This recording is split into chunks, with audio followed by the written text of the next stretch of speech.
else existed. There was just God. Then God decided to create the world. The Bible tells us this amazing story in the book of Genesis. On the first day, God said, "Let there be light," and light appeared, separating day from night. God saw that the light was good. On the second day, God created the sky. He separated the waters under the sky from the waters above the sky. On the third day, God gathered the water under the sky into one place, and dry land appeared. He called the dry ground land, and the gathered waters seas.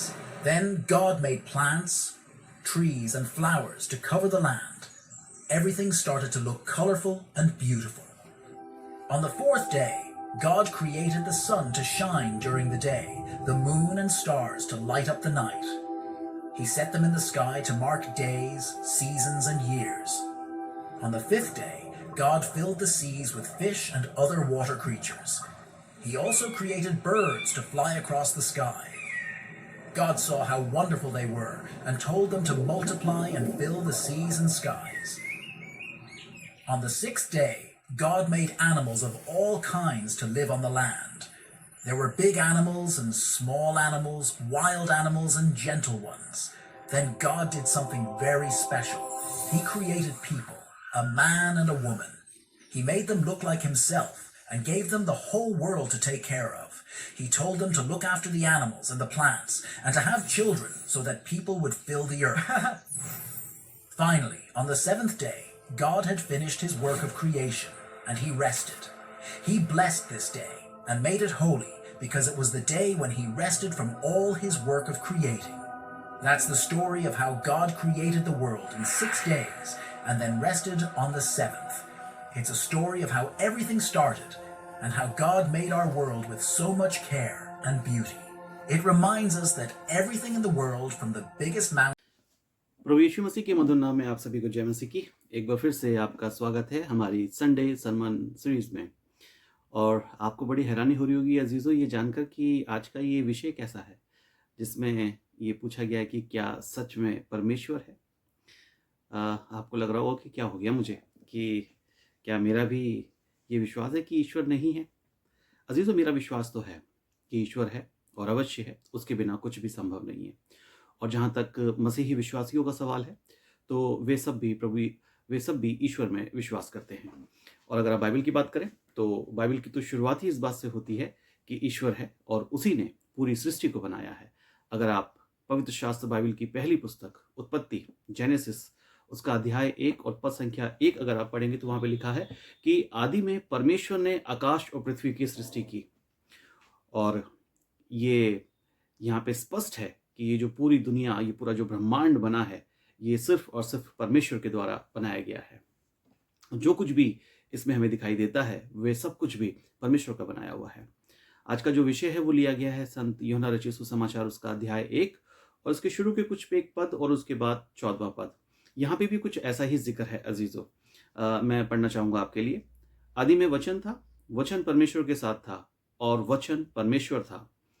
यही आदि में परमेश्वर के साथ था और सब कुछ उसी के द्वारा उत्पन्न हुआ। जो कुछ उत्पन्न हुआ उसमें से कुछ भी उसके बिना उत्पन्न नहीं हुआ। उसमें जीवन था। और आगे जो 14th वर्स है उसमें लिखा हुआ है कि वचन देहधारी हुआ। अजीजों, ये आज का जो सवाल है ये बाइबल या बाइबल के मानने वालों के लिए नहीं है। ये उन लोगों के लिए है कि जो ईश्वर पर विश्वास नहीं करते। मुझे नहीं पता कि आपके जीवन में आपका कभी किसी ऐसे व्यक्ति से आमना सामना हुआ या नहीं हुआ, या आगे आने वाले समय में हो सकता है कि हो जाए, जो अक्सर ये कहते हैं कि साहब ये कुछ नहीं है, ईश्वर कुछ नहीं है। और अगर आप साइंटिफिक वे में देखें तो इसके पीछे सिर्फ ये है कि चीज़ें अपने आप हो रही हैं और ईश्वर जैसी कोई चीज़ नहीं है। बहुत से लोग हैं।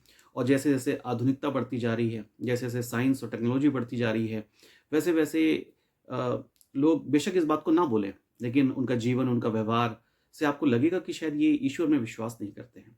जिस समाज में हम जी रहे हैं, जहाँ पे इतने अपराध बढ़ते जा रहे हैं, लोग इतने ज़्यादा कठोर हो गए हैं, प्रेम खत्म हो गया है लोगों के बीच से, नफरत लगातार बढ़ती चली जा रही है। ये भी इस बात की ओर इशारा है कि शायद लोगों का इस बात में विश्वास नहीं है कि कोई ईश्वर है जिसने पूरी सृष्टि को बनाया, हमें बनाया और हम उसी के बनाए हुए लोगों को अगर परेशान करते हैं, तो शायद बेशक हम अपने आप को धार्मिक दिखाएं, लेकिन शायद जाने अनजाने में हम इस बात को कह रहे हैं कि हम ईश्वर को नहीं मानते, और शायद ये सवाल हमारे हृदय में कि क्या सच में ईश्वर है। बहुत सारे लोग होंगे जो कहते हैं कि परमेश्वर, ईश्वर या गॉड नहीं है। तो अजीज़ों, आज का जो विषय है उसके ज़रिए से हम यही समझने की कोशिश करेंगे कि क्या सच में ईश्वर है। अगर आपसे कभी कोई मिले और आपसे पूछे तो आप उसे कैसे बताएंगे? आप विश्वास करते हैं, अच्छी बात है, मैं विश्वास करता हूँ, ये भी अच्छी बात है। पूरी बाइबल इस बात से भरी पड़ी है कि ये पूरी की पूरी जो वचन है परमेश्वर का है, और परमेश्वर लगातार मनुष्य से जुड़ा रहता है। और बाइबल तो यहाँ तक बताती है यूहन्ना 1 में कि वही वचन जो आदि में था, जिससे पृथ्वी और आकाश को बनाया, संपूर्ण ब्रह्मांड को बनाया, वही हमारे बीच में मनुष्य बन के आया और वो देहधारी हुआ। इनकारनेशन, प्रभु यीशु मसीह का देहधारण। अब कैसे सामना करें ऐसे लोगों का? क्या जवाब दें ऐसे लोगों को जो ये कहते हैं कि ईश्वर नहीं है, या वो पूछते हैं कि क्या सच में ईश्वर या गॉड जैसी कोई चीज़ है? तो चीज़ों बहुत ज़्यादा डीप जाने की ज़रूरत नहीं है। कुछ एक चीज़ें हैं जिसे आप कॉमन सेंस की चीज़ कह सकते हैं, उसके ज़रिए भी हम समझ सकते हैं, जान सकते हैं, उन लोगों को बता सकते हैं कि ईश्वर है और उसके बिना कुछ भी नहीं है। सबसे पहला जो हम देखने की कोशिश करेंगे, ईश्वर के लिए सभी जगह पे, या इंग्लिश में कह लीजिए कि जो शब्द इस्तेमाल होता है वो है गॉड, G-O-D, गॉड। लोग कहते हैं कि गॉड नहीं है, ठीक है। तो अजीज़ों, इस सवाल का जवाब इसी प्रश्न में भी छुपा हुआ है। और प्रश्न क्या है कि क्या गॉड है? क्या सच में गॉड होता है या गॉड है? तो ये जो गॉड वर्ड है, अगर इसी को हम अलग अलग हिस्सों में समझने की कोशिश करें, 3 भागों में बांट दें, तो ही हमें समझ में आ जाएगा कि ईश्वर अवश्य ही ईश्वर है। पहला शब्द क्या है इस गॉड में? पहला शब्द है जी। जी के लिए आप कह सकते हैं कि जनरेटर, है ना, बनाने वाला, उत्पन्न करने वाला, ठीक है। बाइबल में लिखा हुआ है कि जो कुछ भी उत्पन्न हुआ वो सब ईश्वर के द्वारा उत्पन्न हुआ है। ईश्वर ने पूरी सृष्टि की रचना करी है, मनुष्य की रचना करी है, या इस पृथ्वी पे जितना भी हम कुछ देखते हैं वो सब कुछ कभी ना कभी नहीं था। एक समय था जब ईश्वर ने इन चीज़ों को उत्पन्न किया। तो ये हम अपने साधारण जीवन में भी समझ सकते हैं बड़े आसानी से। हम जितनी भी चीज़ों को अपने आसपास देखते हैं, आप देखिए ये फ़ोन, इसे कोई ना कोई बनाने वाला है। ये कपड़े जो मैंने पहने हैं, इन्हें कोई बनाने वाला है। जिस घर में मैं रहता हूँ या आप रहते हैं, उस घर को भी कोई बनाने वाला है। हर एक चीज़ जिससे हमारा रोज़मर्रा की ज़िंदगी में हमारा वास्ता पड़ता है ना? हम हर वो चीज़ जो इस्तेमाल करते हैं, वो अवश्य ही किसी न किसी व्यक्ति ने बनाई है, या किसी न किसी कंपनी में बनाई गई है, और कंपनी में भी लोग या मशीनें हैं जो उन चीज़ों को बनाते हैं, उत्पन्न करते हैं। तो गॉड में ही निहित है कि जी फॉर जनरेटर। जैसे हमारे आसपास जितनी भी चीज़ें हमें दिखाई देती हैं, उन सब का कोई ना कोई बनाने वाला अवश्य है। तो इसलिए ये जो बहुत खूबसूरत सृष्टि, ये पूरा ब्रह्मांड, ये पूरी दुनिया, ये सूरज, चाँद, सितारे, आकाश, जंगल, पक्षी, पशु, इंसान और बहुत कुछ, ये सब भी ऐसे ही नहीं बन गए। इन सब का भी अवश्य ही कोई ना कोई बनाने वाला ज़रूर होगा, और उसे ही हम उस अद्वैत शक्ति या ईश्वरी शक्ति, दिव्य शक्ति और ईश्वर के रूप में समझते हैं और जानते हैं। अजीज़ों, आप जानते हैं कि दुनिया में जो टोटल पॉपुलेशन है मनुष्यों की, उसमें लगभग 85 या उससे ज़्यादा परसेंट लोग हैं जो किसी ना किसी रूप में ईश्वर या दिव्य शक्ति में विश्वास करते हैं। हार्डली 10 या 15% लोग ही ऐसे हैं जो पूरी तरह से इसका इनकार करते हैं। लेकिन जब हम बात करते हैं कि हर वो चीज़ जो हमें दिखाई देती है, उसका कोई ना कोई बनाने वाला है, तो इतना बड़ा ब्रह्मांड, इतनी बड़ी सृष्टि, ये अपने आप नहीं बन गई अजीज़ों। अवश्य ही इनका भी कोई ना कोई बनाने वाला ज़रूर होगा। साइंस ये कहती है कि नहीं साहब, ये नेचुरल घटना है, बिग बैंग थ्योरी है, और भी कई एक साइंटिस्ट हुए जिनके बारे में आप जानते हैं। स्टीवन हॉकिंस, जिनकी डेथ हो गई कुछ समय पहले, वो भी कहते थे कि नहीं, ईश्वर जैसी कोई चीज़ नहीं है, और ये ब्रह्मांड, ये पृथ्वी, ये संसार अपने आप बना है। अजीज़, एक बड़ा अच्छा एग्जाम्पल है जो मैं आपको देना चाहता हूँ। अगर एक डब्बे में घड़ी के पुर्जों को खोल के उसमें डाल दिया जाए, उसे बरसों तक हिलाया जाए या उसे ऐसे ही रख दिया जाए, तो क्या ये संभव है कि वो सारे पुर्जे अपने आप आपस में जुड़ जाएं और उससे घड़ी बन जाए और वो ठीक ठीक समय बताने लगे?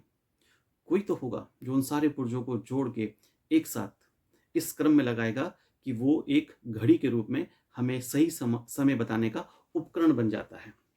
तो आप कह सकते हैं उन लोगों से जो पूछते हैं कि क्या सच में ईश्वर है? क्या सच में परमेश्वर या गॉड है? जी हाँ, अगर आप जो कुछ भी अपने आसपास देखते हैं उन सबको बनाने वाला कोई ना कोई है, तो मुझे और आपको और इस पूरी दुनिया को, जो कुछ भी इस दुनिया में हम देखते हैं, उन्हें भी अवश्य कोई ना कोई बनाने वाला ज़रूर है। इसके साथ साथ इसी जी में एक चीज़ और छिपी है कि ना सिर्फ जी से हम एक क्रिएटर जनरेटर, यानी कि क्रिएटर भी आप कह सकते हैं, कि कोई ना कोई बनाने वाला है। तो ना सिर्फ बनाने वाला, पर बनाने का कोई उद्देश्य भी है। जैसे अगर घड़ी बनाई गई है तो उसका उद्देश्य है कि हमें सही समय मालूम पड़े। अगर मोबाइल किसी ने बनाया है तो मोबाइल का भी उद्देश्य है कि हम दूर जो रहने वाले लोग हैं उनसे बातचीत कर सकें और उन्हें शायद अब तो देख भी सकते हैं। तो और भी बहुत सारे फंक्शंस हैं मोबाइल के जिसके लिए इसे बनाया गया है। गाड़ी अगर बनाई गई है तो सिर्फ गाड़ी को कोई बनाने वाला ही नहीं है, पर गाड़ी का उद्देश्य भी है कि ये हमारे आने और जाने को बहुत ही सुगम और आसान बनाता है। तो वैसे ही ये पूरी पृथ्वी, ये पूरा संसार और मैं और आप अगर बनाए गए हैं तो आपके और मेरे साथ भी उद्देश्य जुड़े हुआ है। हम ऐसे ही नहीं सिर्फ बना दिए गए हैं। अगला जो अक्षर है इस गॉड में वो है ओ। ओ के लिए आप कह सकते हैं कि ऑपरेटर, चलाने वाला, है ना। अगर जी से है ये प्रकट होता है कि कोई ना कोई है जो बनाने वाला है, तो सिर्फ बनाने से ही काम नहीं चलेगा अजीजों, कोई ना कोई चलाने वाला भी होना चाहिए। लोग कहते हैं हमें तो कुछ नहीं दिखता, हमें तो कुछ महसूस नहीं होता, हमें तो नहीं पता, हम नहीं मानते ईश्वर को क्योंकि हमने कभी देखा नहीं। अजीजों, देखा तो कभी आपने वो पायलट भी नहीं होगा। अगर ज़मीन पर रह के किसी आसमान में उड़ते हुए अगर किसी आप प्लेन को देखते हैं तो उसमें बैठा हुआ पायलट या उसे ऑपरेट करते हुए जो पायलट होते हैं वो दिखाई नहीं देते। पर इसका तात्पर्य ये नहीं है कि अगर हमें दिखाई नहीं दे रहा है प्लेन को चलाने वाला पायलट तो प्लेन अपने आप चल रहा है। प्लेन को कोई ना कोई कंट्रोल कर रहा है, चाहे उसके अंदर बैठ के कर रहा हो या कहीं बाहर बैठ के कर रहा हो, बट कहीं ना कहीं कोई ना कोई ऑपरेटर ज़रूर है जो उस प्लेन को, या कोई भी गाड़ी है या कोई भी ट्रेन है या कोई भी चीज़ जो चल रही है उसे कोई ना कोई चलाने वाला अवश्य है। ऐसे ही अजीज़ों, ये सूरज, ये चाँद, ये सितारे, ये ब्रह्मांड की शक्तियाँ, ये पृथ्वी, ये मौसमों का बदलना और ये तमाम चीज़ें जो हम देखते हैं, ये सब सिर्फ ये कह देना कि अपने आप हो रही हैं तो शायद ये ठीक नहीं है। कोई ना कोई है जो इस पूरी सृष्टि को बना रहा है। इस समय जब मैं आपसे बात कर रहा हूँ तब भी हमारी पृथ्वी लगातार बहुत स्पीड में घूम रही है और ये चल रही है। तो ये सिर्फ अपने आप नहीं है, ये ऐसा नहीं है कि ऐसे ही चले जा रही है। कोई ना कोई है जो इन चीज़ों को नियंत्रित करता है, कोई ना कोई है जो इन चीज़ों को ऑपरेट करता है। तो जो लोग ये कहते हैं कि क्या सच में परमेश्वर है, तो अगर आपके आसपास की चीज़ें नहीं चल सकती आपके बिना या किसी और के बिना, तो फिर ये इतनी बड़ी कायनात, इतना बड़ा ब्रह्मांड, इतनी बड़ी दुनिया, आपकी जो सांसें चल रही हैं, आपका और जो मेरा जीवन चल रहा है, कोई तो है जिसने जीवन दिया है आपको और मुझे। तो जो लोग कहते हैं कि क्या सच में परमेश्वर है, आप उनसे कह सकते हैं कि ये जो वर्ड है गॉड, इसमें ही छिपा हुआ है इस प्रश्न का जवाब। तीसरा और आखिरी जो अक्षर है इसमें, जो अल्फ़ाबेट है अजीज़ों, वो है डी। कई एक धर्मों में डी इस्तेमाल किया जाता है कि डिस्ट्रॉयर। कुछ लोग कहते हैं कि G for generator, O for operator and D for destroyer, जो दुनिया को ख़त्म कर देगा। बट मसीही विश्वासी होने के नाते ना तो मैं पर्सनली इस पे विश्वास करता हूँ और शायद ना ही मेरे ख्याल से हमें इस बात को कहना चाहिए कि ईश्वर ही है जो इस पृथ्वी को नाश कर देगा या नष्ट कर देगा। वो डिस्ट्रॉयर भी है, वो नाश करने वाला भी है। जो जिस परमेश्वर का जिक्र हम परमेश्वर के वचन में पढ़ते हैं बाइबल में, वो नाश करने वाला नहीं है अजीज़ों, वो छुटकारा देने वाला है, मुक्ति देने वाला है, बचाने वाला है। और आप कह सकते हैं कि डी फॉर डिस्ट्रॉयर नहीं है, डी फॉर डिलीवरर, यानी कि छुड़ाने वाला, बचाने वाला। आपको और मुझे बचाने के लिए वो अपने स्वर्गीय सिंहासन को छोड़ के धरती पे मनुष्य बनकर आया, ताकि मैं और आप पाप से, पाप के बंधनों से छुड़ाए जा सकें, मुझे आपको छुटकारा और मुक्ति मिल सके। तो अगर हम अपने जीवन में किसी भी तरह से परेशान हैं, किसी भी प्रकार की तकलीफ़ों, परेशानियों में गुजर रहे हैं, हम प्रार्थना करते हैं, है ना। किससे भी करें, कैसे भी करें, ये इम्पोर्टेंट नहीं है, बट इम्पोर्टेंट ये है कि कोई ना कोई दिव्य शक्ति है जो आपकी और मेरी सुनती है और हमें इस बात से तसल्ली और इत्मीनान मिलता है। और बहुत से लोग हैं जिन्होंने अनुभव किया इस बात को कि जब वो ईश्वर से प्रार्थना करते हैं तो ईश्वर ने उनकी प्रार्थनाओं को सुना और उनकी प्रार्थनाओं का जवाब दिया है। जहाँ तक बात है डिस्ट्रॉयर की, तो मेरे ख्याल से उसके लिए तो मनुष्य ही काफ़ी है। जब से मनुष्य इस धरती पे आया है, लगातार वो डिस्ट्रॉय करने में लगा हुआ है और आज करते-करते ये जो चीज़ें हैं इतनी ज़्यादा ख़राब हो चुकी हैं कि उसके दुष्परिणाम आना भी शुरू हो चुके हैं। उसके लिए ईश्वर को दोषी ठहराना या ईश्वर के लिए ये कहना कि ईश्वर इस पृथ्वी को डिस्ट्रॉय कर रहा है या ब्रह्मांड को डिस्ट्रॉय कर रहा है, तो शायद मेरे ख्याल से ये उचित नहीं होगा। हमने जो वायु है उसे प्रदूषित कर दिया है, हमने जो जल है उसे पीने के लायक नहीं छोड़ा है, जो सांस हम ले रहे हैं वो हवा साफ नहीं है, उसके अलावा और कई तरह की चीज़ें जो हमने गड़बड़ी करी है, जो असंतुलन जो हमने पैदा करा है पर्यावरण में, उसके जो दुष्परिणाम है वो हमें दिखना शुरू हो गए हैं। और इसी की वजह कि आज मानव जाति कई प्रकार की बीमारियों और ऐसी ऐसी बीमारियों की चपेट में है जो लाइलाज है, उनका कोई इलाज नहीं है, क्योंकि मनुष्य ने बहुत ज़्यादा प्रकृति के साथ खिलवाड़ किया है, छेड़छाड़ की है। और मनुष्य जाने अनजाने में ईश्वर का जो मनुष्य को बनाने का उद्देश्य था कि वो इस धरती को और खूबसूरत बनाए, इसकी देखरेख करे, इसे संभाले और इसकी इसकी बढ़ोतरी और इसकी बेहतरी के लिए काम करे। पर मनुष्य ने अपने स्वार्थ और अपनी निजी आवश्यकताओं के लिए इस ब्रह्मांड का कह लीजिए, इस दुनिया का शोषण करना शुरू कर दिया और आज दुष्परिणाम भी हमारे सामने आना शुरू हो गए हैं। लेकिन हम अपने विषय पर हैं कि क्या सच में परमेश्वर है? तो कभी भी कोई भी आपको अगर कोई ऐसा व्यक्ति मिलता है जो कहता है कि ईश्वर नहीं है, तो आप शायद मेरे ख्याल से ये जो गॉड शब्द है उसके ज़रिए बताने की कोशिश कर सकते हैं कि नहीं, ईश्वर है। हर वो चीज़ जो हमें दिखाई देती है उसका कोई ना कोई बनाने वाला है। तो अवश्य मेरा और आपका और इस दुनिया और ब्रह्मांड को बनाने वाला भी कोई है। और ये सब चीज़ें सिर्फ अपने आप नहीं हो रही हैं, कोई ना कोई शक्ति तो है, कोई ना कोई तो है जो इन चीज़ों को चला रहा है। और अवश्य ही आप कह सकते हैं कि वो ईश्वरीय शक्ति है और वो परमेश्वर है।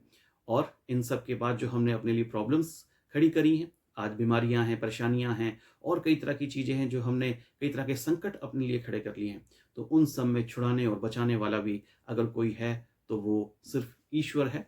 और हमारे पास सबसे बड़ी आशा अगर है तो वो यही है कि कोई ईश्वर है जो हमारी प्रार्थनाओं को सुनता है और हमारे जीवनों को बेहतर करता है। और ऐसे क्या ये भी हैरानी की बात नहीं कि दुनिया की जो मैक्सिमम पॉपुलेशन है उसका मोर देन 85% वो किसी ना किसी रूप में ईश्वर या ईश्वर शक्तियों में विश्वास करते हैं। सिर्फ 15% लोग ऐसे हैं जो किसी भी तरह से इस चीज़ को नहीं मानते हैं।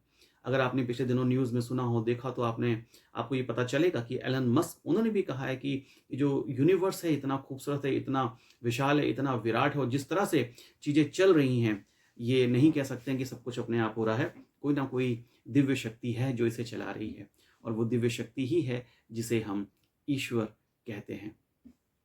और वो दिव्य शक्ति को अगर आप और जानना चाहते हैं कि वो कैसी है, क्या है, तो वो यूहन्ना हमें बताते हैं संत यूहन्ना पहले अध्याय में। उत्पत्ति 1 में बताया गया कि आदि में परमेश्वर ने आकाश और पृथ्वी की सृष्टि करी। और यूहन्ना हमें बताते हैं कि वही दिव्य शक्ति, वही आवाज़, वही वचन, वही लोगोस आपके और मेरे बीच में मनुष्य बन के आ गया। बाइबल में लिखा हुआ है कि परमेश्वर ने मनुष्य को अपनी समानता और अपने स्वरूप में बनाया, है ना। वो जैसा कई बार हम कल्पना कर लेते हैं वो वैसा नहीं होगा, है ना। हम कुछ खास हैं, कुछ अलग हैं इस दुनिया में अजीज़ों। हमारे सर पर सींग नहीं है, हमारे बड़े बड़े दांत नहीं हैं, है ना। ईश्वर ने हमें अपनी तरह बनाया है, तो ईश्वर हमसे भी बहुत ज़्यादा खूबसूरत और बहुत ज़्यादा अच्छा होगा। और परमेश्वर का वचन बताता है कि वो हमारे बीच में आया यीशु मसीह के रूप में। अगर आप ईश्वर को जानना चाहते हैं और अच्छे से कि वो कैसा है, उसका स्वभाव कैसा है, उसका नेचर कैसा है, वो किस तरह का है, तो शायद इस बात को प्रकट करने के लिए ही परमेश्वर यीशु मसीह के रूप में इस धरती पे आया। तो मेरे ख्याल से अजीज़ों, ये शायद काफ़ी है आज के लिए इतना। कभी भी कोई भी ऐसा व्यक्ति मिल जाए जो नास्तिक हो और ईश्वर पे विश्वास ना करे, तो शायद इन 3 जो कि बड़े ही जनरल से रीज़न है, कारण है, जिसके ज़रिए से हम इस बात को बता सकते हैं कि ये सब कुछ सिर्फ ऐसे ही अपने आप ही महज़ इत्तेफ़ाक के ज़रिए नहीं हो रहा है। कोई ना कोई है जो इन सारी चीज़ों के पीछे है और हर चीज़ का कोई ना कोई कारण होता है और जिसका कोई कारण नहीं होता उसे ही ईश्वर कहा जाता है। और वही ईश्वर है जिसके माध्यम से हम और आप इस दुनिया में हैं और ये दुनिया इतनी खूबसूरत है। तो अजीज़ों, आज के लिए इतना ही। अगले रविवार को फिर मिलेंगे। तब तक अपना ध्यान रखिए, ईश्वर में बने रहिए और हमेशा जीवन में आगे बढ़ते रहिए। प्रभु आपको आशीष दे। जय मसीह की।